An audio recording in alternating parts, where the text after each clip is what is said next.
দফা দাবিতে রাজধানী কাকরাইল মসজিদ মোড়ে অবস্থান নেওয়া চাকরিচ্যুত বিডিআর সদস্যদের ছত্রভঙ্গ করতে জলকামান ও সাউন্ড গ্রেনেড ব্যবহার করেছে পুলিশ।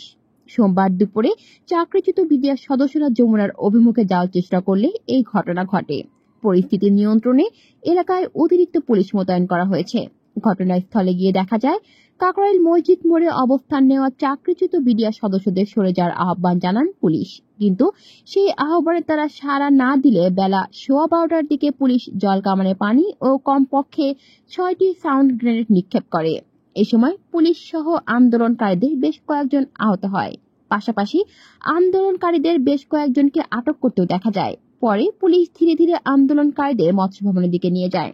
আন্দোলনে অংশ নেওয়া এক সাবেক বিডিআর সদস্য বলেন, পিলখানা হত্যাকাণ্ড সম্পূর্ণ ঘটিয়েছে শেখ হাসিনা ভারতের সৈনিক দিয়ে, আর দোষ চাপানো হয়েছে নির্দোষ বিডিআর সদস্যদের ওপর।